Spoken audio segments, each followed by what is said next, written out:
บัดนี้อันว่าโลกาไข่เจ็บไอพยาธิใหญ่มันก็มาอยู่ไกลอยู่ในเนื้อคู่สู่คนหลีกบ่เบียดนี่บ่พ้นการเกิดแก่เจ็บตายบ่ว่ายิ่งหรือสายหมู่พระสงฆ์องค์เจ้าหง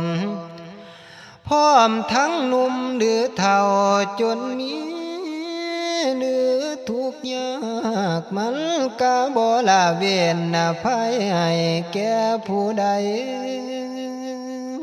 ขอนำกันกะบ่ได้บ่มีบ่อนหยุดละศาสรามรณะแม่นบ่มีผู้หนีหมู่โหมแม่นสิรวยหรือจนหรือว่าเยายังน้อยปานกลางหรือเฒ่าแก่แม่นผู้ใดก็แล้วแต่ความตายบ่อาจเว้นอภัยให้เจ้าพ้นพันผู้บางคนว่านั้นก็ตายแต่ยังเด็กยุ่มมือ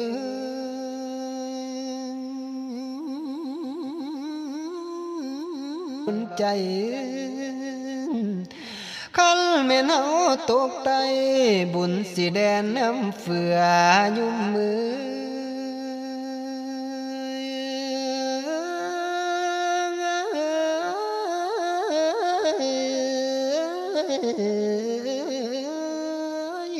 คันแม่นเฮา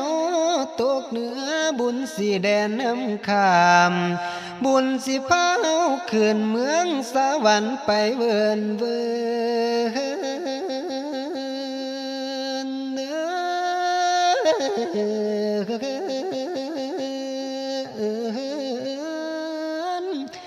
อย่ามัวเพลินแต่อยากได้ทำไว้นั่นเนบุญ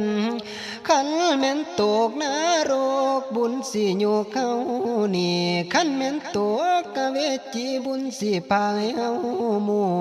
ม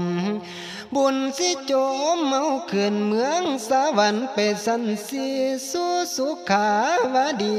มีแต่ของทิพย์ด่วนเป็นมวลเขาว่าเครื่องกิน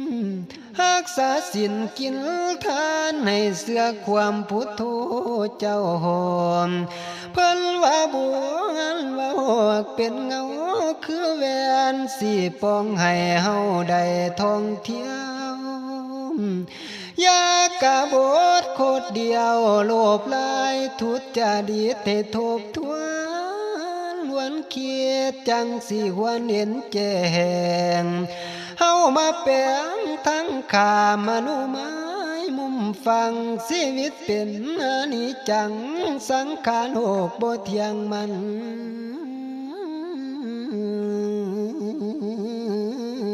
คือดางนิพพานนาสาธานอยู่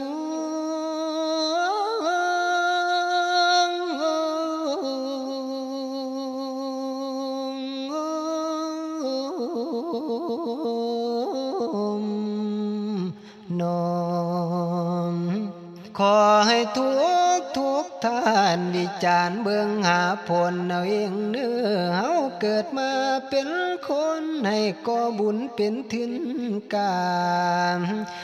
ยามเมื่อดับขันหาลับตาละโลกยังสิมีที่เพิ่งบัดเมื่อนาได้เพิ่งพั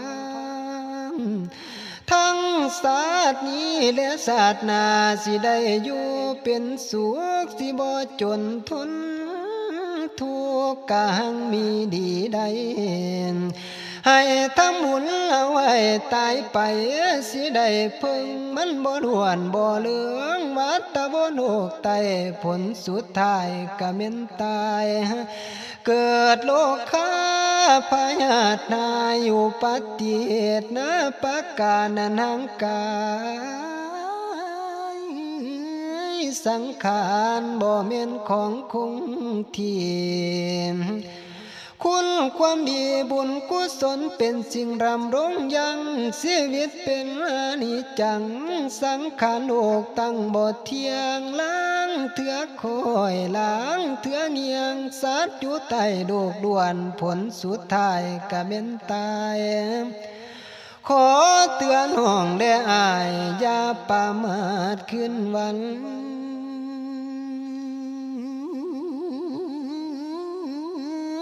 ชีวิตเฮาสิเป็นมันบ่เจริญเรื่องห่วงสิตายไว้หรือตายห่วงตายดีหรือตายสัวเฮาก็บ่ฮู้ตัวมันบ่บอกดวงหน้าสิตายซาแลไว้ยุ่มมือสิประมาทบ่ได้ให้บอกลูกเตือนหลานรักษาศีลกินทานให้เสื่อความพุทโธเจ้าโหม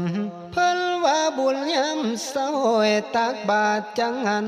บุญยามกลางเว้นให้แต่งเพียรคอยคำบุญยามคำให้เข้าวัดฟังธรรมบุญยามแลงให้แต่งขันดอกไม้ขันแม่นเดือกสักใสคือทำภาวนารักษาของคุณบอนบุญเอาไว้มันบ่เป็นไผง่ายอันตรายอย่าประมาทเบิดโอกาสเดียวสิแย่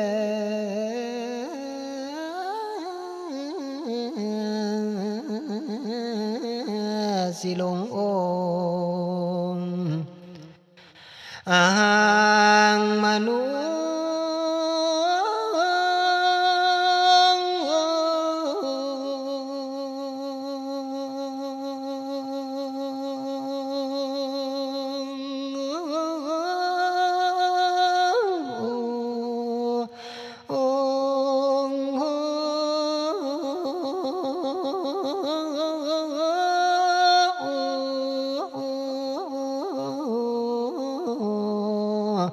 น้องให้ทำบุญเอาไว้กินทานอย่าได้ขาดทั้งตักบาตรเดียญาติน้ำอย่ามีทอว่าทุดถอยสิทำหลายหรือทำน้อยก็แล้วแต่ศรัทธา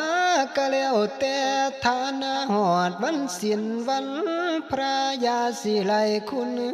แก้วยามเมื่อทำบุญแล้วมุทนานำญาติต่อทอละนี้อยู่เพื่อนประจักษ์แจ้งแห่งพิญญายามเมื่อทำทานนั้นสาธุการย่อยืนยกใส่เก่าอันความเบาปาถนาอธิษฐานแล้วจังทำทานเทศโทษแม่นเจ้าทำแนวใดก็ดังเดียวโดยดามน้ำใจงามใส่แม่งทำบุญอย่าเครื่องคุณเมื่อเวลาทำบุญใจใสดังแก้วอย่ามีแปลว่าคุณมองมันกะจังสิถือต้องได้เต็มส่วนอานิสงส์พุทธองค์เพิ่นตรัสสอนให้หำแน่เนื้อทานเจ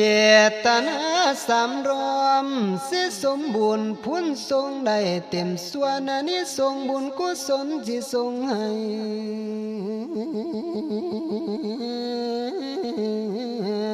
พลาอยู่สิซอยสู้นั่นละนาสหันทายุ